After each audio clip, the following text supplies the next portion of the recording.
Servus, Glück auf und herzlich willkommen zu einem weiteren FC Bayern Talk. Ja Leute, diesmal zum Bundesliga-Spieltag 34, also letzter Spieltag im Heimspiel gegen den FC Augsburg. 5:2 ist ein Ergebnis, was nicht unbedingt zu erwarten war. Auf der einen Seite, auf der anderen Seite schon zu erwarten, wenn man so die letzten Spiele gesehen hat. Aber ansonsten tun wir uns gegen Augsburg eigentlich immer relativ schwer mit knappen Siegen oder auch mit Unentschieden. Wir wollen gar nicht zu viel über das Spiel reden, zu viel über analysieren. Ich denke, letzter Bundesligaspieltag, die Sache war für beide Mannschaften durch. Wir haben ein gutes Spiel gesehen, wir haben 7 Tore gesehen. Wir haben den Levi in letzter Minute gesehen. Und von daher denke ich, gibt es nicht viel zu meckern. 2 Sachen habe ich. Einmal, ja, Levi. Ich hatte eigentlich schon so innerlich, nachdem er in der ersten Halbzeit die Chancen alle versiebt hat, wobei man sagen muss, sein Landsmann hat auch gut gehalten, ja. Also er hat alles versucht, es war nicht so, dass er nicht wollte, der Levi. Hatte ich eigentlich schon innerlich so abgeschlossen, habe mir gedacht, ja, ist doch eigentlich gar nicht schlecht. Ne? Ist ja gleich mit dem Gerd. Der Gerd behält seinen Rekord und die sind auf einem Level. Habe ich ja auch in den letzten Videos schon gesagt, dass ich mir das eher wünschen würde. Aber ich habe mich dann auch in der 90. Minute riesig gefreut für Levi. Man hat gesehen, wie er sich gefreut hat, und auch für die Mannschaft hat es mich einfach gefreut, weil das ist natürlich nicht nur ein Erfolg von ihm, sondern von der ganzen Mannschaft, und von daher hat es mich dann doch noch gefreut, dass er es doch noch gemacht hat in der 90. Minute. Einzigster Wermutstropfen in diesem Spiel fand ich, dass Martinez nicht von Anfang an gespielt hat und auch, dass er dann, wo er reinkam, die letzte halbe Stunde als Innenverteidiger gespielt hat. Ja, fand ich dem Spieler einen Abschied nicht würdig. Aber er war ja die ganze Zeit schon, die ganze Saison außen vor beim Hansi. Wurde nur mal irgendwie gebracht, wenn es gar nicht anders ging, hatte man so das Gefühl, was ein bisschen schade war.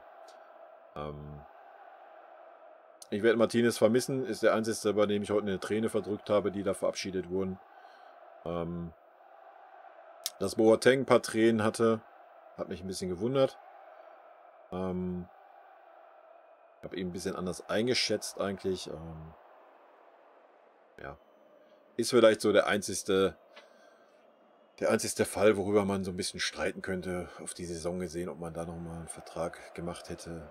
Die Frage ist, ja, wie ich schon in anderen Videos sagte, der Umbruch ist da, und was soll man das jetzt ja hinauszögern? Neuer Trainer, alles neu, und ja, da muss er jetzt den Cut machen. Aber da reden wir gleich noch ein bisschen drüber in diesem Video. Ich würde sagen, wir gehen mal ganz kurz ins Spiel rein. 5:2, wie gesagt, ich würde sagen, wir schmeißen mal ganz kurz einen Blick in die Statistiken, einfach weil wir es immer tun. 5:2, ja, Ballbesitz 70,9 zu 29,1.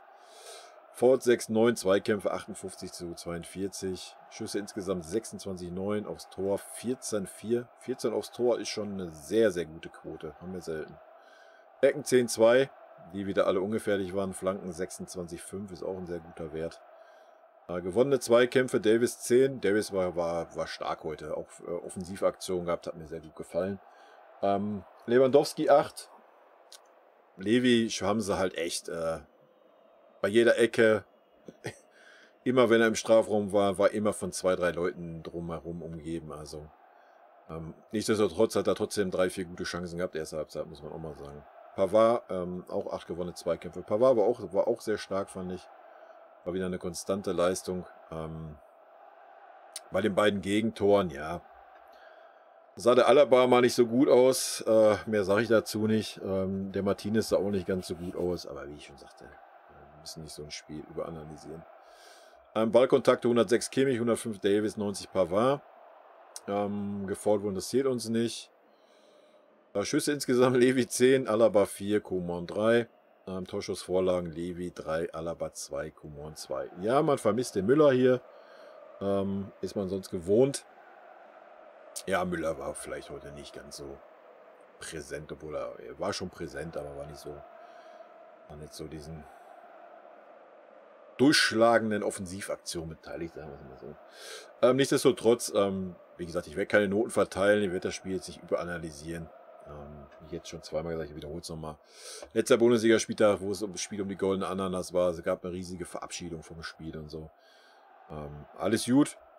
Vielleicht dazu ein paar Worte.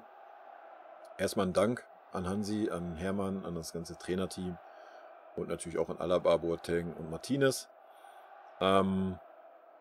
dass da alles im Moment so ein bisschen hochgekocht wird in der Presse, so von wegen Klose, Leute, ob der jetzt bei uns ist oder in China, Platz in Sack Reis, mal ganz ehrlich, keine Ahnung, wahrscheinlich wird er ein Co-Trainer vom Hansi beim DFB und dann ist doch gut. Wie das alles wieder da so hingestellt wird, das ist so ein bisschen der Wermutstropfen, finde ich sehr schade. Hermann Gerland, ja, er ist 66, dass er dann jetzt ein Jahr vorher geht. Ja, muss man das schlecht auslegen oder sonst was und dann so hinstellen, als hätte der Verein gesagt, er muss gehen. Nee, er wollte gehen. Weil ihm die Situation halt so auch nicht gefallen hat. Jetzt kommt ein neuer Trainer, der ist 30 Jahre jünger. Der hat einen eigenen Trainerstab. Naja, da wird man vielleicht auch nicht mehr Bock haben, mit 66 da jetzt nochmal reinzufuchsen oder sonst irgendwas. Ja, mit 66 ist dann auch irgendwann Alter erreicht, wo man die Zeit mal genießen kann. Was natürlich da genau da irgendwie im Hintergrund gelaufen ist oder sonst was, ja, wissen wir alle nicht. Aber wie gesagt, ich finde das okay, dass man jetzt so den Umbruch komplett macht. Ja, wir haben 2 Jahre so ein bisschen Larifari gemacht, diesen Umbruch. Und jetzt, ja. Reisender soll man nicht aufhalten, ja, zum Alaba. Ich denke, da ist alles gesagt. Ich meine, dass immer noch kein neuer Verein feststeht, sagt auch alles aus, denke ich. Ja, da wird noch immer im Hintergrund gefeilscht werden. Sollte er zu irgendeinem Verein gehen und da nicht als linker Verteidiger spielen, sondern irgendwie als defensiver Mittelfeldspieler oder als Innenverteidiger, ja, glaube ich nicht, dass ein Verein das zahlen wird, was er haben möchte. Und wenn, dann Glückwunsch. Werdet ihr eine Menge Spaß haben. Meine Prognose. Natürlich vom Typ her und so wird er uns fehlen in der Mannschaft. Ja, da müssen wir uns gar nichts vormachen. Aber ich denke gerade, was so Leader-mäßig angeht, hat man heute auch gesehen bei der Meisterfeier, wenn man mal so ein bisschen auf den Kimmich geachtet hat, denke ich. Ist der Leader der Zukunft da? Da müssen wir uns keine Sorgen machen, dass uns da irgendwie Typen ausgehen. Auch ein Hernandez heute wieder vorangegangen im Spiel. Also da brauchen wir uns überhaupt gar keine Sorgen machen. Und es sind noch genug gestandene Spieler da, wie Neuer, wie Levi, wie Müller und so weiter. Schwierig wird es dann vielleicht im nächsten oder übernächsten Jahr, wenn Müller und Levi aufhören oder Neuer vielleicht schon. Ja, dann könnte es vielleicht nochmal schwierig werden, aber so nächste Saison mache ich mir keine Sorgen. Boateng, hatte ich schon gesagt, habe mich ein bisschen überrascht, seine Reaktion.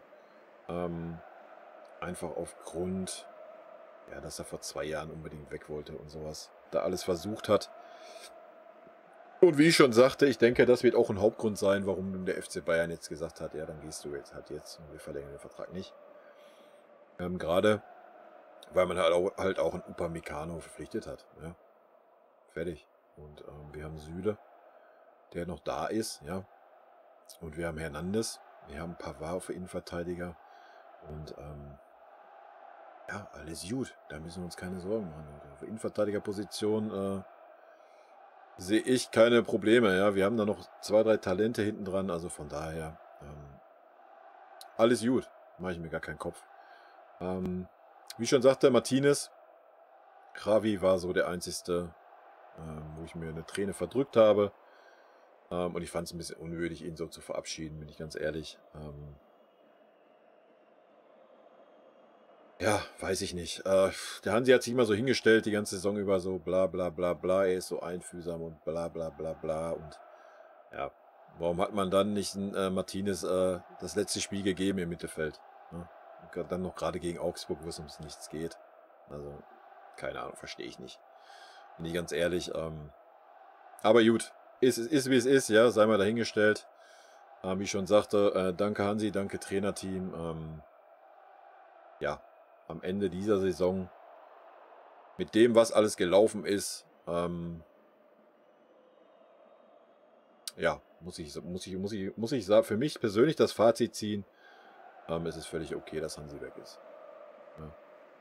Also, ich überlege gerade im Kopf so ein bisschen zurück und wenn ich da so überlege, ja, also nach Leistung wurden da 2, 3 Spieler definitiv nicht aufgestellt und behandelt und Ja, solange Erfolg da ist, macht das eine Mannschaft mit. Ja. Der war natürlich mit dem Triple, da brauchen wir gar nicht drüber reden. Das war eine Meisterleistung. Da war aber auch nicht das Thema, so wie es dieses Jahr war. Ja.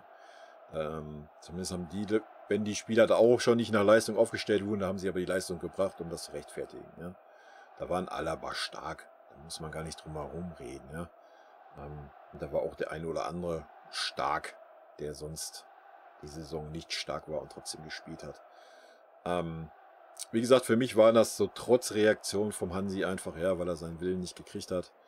Zumindest kommt es so rüber nach außen, zumindest kommt es bei mir so an. Und ganz ehrlich, das hat ein Trainer, egal bei welchem Verein, hat das nichts zu suchen. Ja. Und glaube, ich stehe auch nicht alleine da mit meiner Meinung, gerade zu der Leistung vom Alaba diese Saison. Und da muss man den nicht so durchziehen in jedem Spiel spielen lassen. Und habe ich nicht verstanden, aber von daher bin ich froh, dass ein neuer Wind kommt. Ob der Wind reinballert oder nicht, werden wir sehen. Ne? Wird eine spannende Geschichte werden mit dem Nagelsmann, bin ich mir sicher. Bin sehr gespannt, ob der das in den Griff kriegt. Ich bin guter Hoffnung und ich denke, dann wird auch wieder nach Leistung aufgestellt werden. Ob der ein oder andere Spieler dann noch die Leistung bringt, die er unterm Hansi gebracht hat, weil er immer Zucker in den Arsch geblasen gekriegt hat, werden wir sehen. Bin ich sehr gespannt. Ich meine, gut, Boateng und Alaba sind weg. 2 Problemfälle. Bin gespannt, wie es mit Müller weitergeht nächste Saison. Diese Saison, ja, die Saison war überragend. Aber er hat auch den Trainer gehabt. Ja. Wenn wir jetzt mal unter dem Kovac zurückdenken, hat er von Wechsel gesprochen, weil er mal eine halbe Serie nicht gespielt hat. Und da muss man fairerweise auch sagen, dass seine Leistungen aber auch nicht dementsprechend waren, als dass man hätte sagen können, du spielst. Von daher, das könnte kritisch werden, da bin ich gespannt. Kann den Nagelsmann da nicht einschätzen, bin ich ganz ehrlich. Und dann gibt es noch so 1, 2 Spieler, wo es ein bisschen interessant werden könnte. Ja. Wie gesagt, ich bin sehr gespannt. Ich freue mich auf die neue Saison. Ich denke, diese Saison ist soweit klar. Ich gucke gerade nochmal. Wir können uns ja nochmal, schon geschlossen habe ich Experte, nochmal die Abschlusstabelle angucken, so als rundes Bild. Denke, das wäre ganz gut, wenn ich es jetzt auch noch finden würde. Könnt mir gerne mal in die Kommentare schreiben, was haltet ihr eigentlich von dem neuen Trikot, was wir in diesem Spiel anhatten. Kann ich ja gleich auch mal aufrufen. Fand ich schon ziemlich... Aber das erste Mal gesehen habe, wo ich den Trailer gesehen habe, da war es richtig fett. Ne? Jetzt so im Spiel fand ich es auch ziemlich cool eigentlich. So. Gucken wir gleich mal rein. Ja. Ganz knapp. Genauso knapp, wie ich es verschießen habe in der Tipprunde bei uns, in der wichtigen Tipprunde. Ich mit einem 466 zu 467 Punkten nur Zweiter geworden. 99 zu 44 Tore. Die 44 gilt es zu verbessern nächste Saison. Bin ich mir hundertprozentig sicher, dass wir das auch tun werden. Ich will tippen. Könnt ihr mich ja dann darauf festnageln nächste Saison. Ich sage auf jeden Fall unter 30 werden wir am Ende dastehen. Ich denke so 25 rum. Max. Das ist so mein grober Tipp. 99 Tore geschossen ist natürlich, ja, krass. Also fast 3 Tore im Schnitt. Wenn wir mal durchgucken, der zweite ist Dortmund mit 75. Das sind 24 Tore weniger. Ja. Das ist schon eine Hausnummer, ja. Und wenn man da mal weiter guckt, dann ist der nächste hier 69 Frankfurt. Also das sind 30 Tore weniger. Das ist fast in jedem Spiel ein Tor weniger. Also das ist schon krass. Ja, mehr gibt es nicht zu sagen, Leute. Das ist alles, was es zu dem Spiel zu sagen gibt. Wie gesagt, warte mal, ich schmeiß das mal kurz an hier.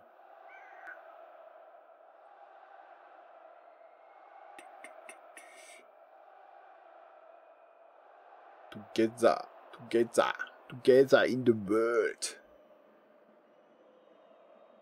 Ja, was ich ziemlich geil finde, ist das Logo hier hinten. Ja? Das ist natürlich Habe ich halt auch schon auf einigen T-Shirts und so drauf. Preis ist natürlich wieder stolz mit 90 Ocken. Ja. Auch drehen hier. Aber das ist so von hinten ist schon ziemlich geil. Schwarz auch, gefällt mir super. Also von hinten finde ich es mega geil. Die Stutzen finde ich auch mega. Die werde ich mir auf jeden Fall auch holen. Ich bin eh so ein Stutzentyp. Vorne mit dem Stadtmännchen drauf finde ich geil. Das ist das Einzige, was mich so ein bisschen stört. Kragen so finde ich auch ganz geil. Auch hier so, dass das Abgesetzte ist okay. Dieses Goldene. Wow. Ja, aber diese Linien, das ist so, was mich so ein bisschen stört. Ich hätte es cooler gefunden, wenn das noch weg wäre. Aber wenn es so schwarz-gold gewesen wäre, wäre es schon.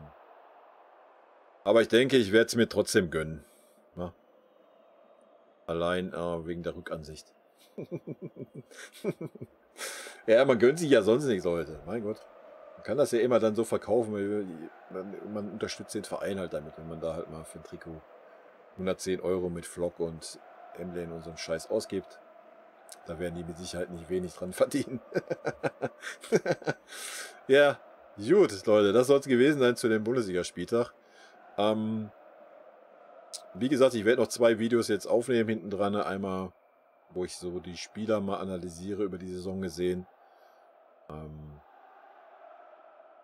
Ja, und ich denke eins, wo ich so ein bisschen... Aber ich denke, wir werden das in einem Video machen. Wo wir halt so ein bisschen über die Mannschaft reden, wie die Saison so war. Und dann die Spieler einzeln mal durchgehen. Uns mal ein paar Leistungsdaten angucken. Und dann nochmal ein Video so zu der Bundesliga-Geschichte, was für mich überraschend war, was für mich nicht überraschend war, so tabellenmäßig. Darauf könnt ihr euch freuen oder auch nicht, ich weiß es nicht. Ja, das soll es gewesen sein von meiner Seite. Was ich natürlich vergessen habe, oder? Wartet mal kurz. Normalerweise... Ja. Wenn es euch gefallen hat, lasst einen Daumen da. Abonniert den Kanal, wenn ihr mehr von mir sehen wollt und aktiviert die Glocke, wenn ihr nichts verpassen wollt. In diesem Sinne, rot-weiße Grüße gehen raus, haut rein, bis zum nächsten Video, tschüssi.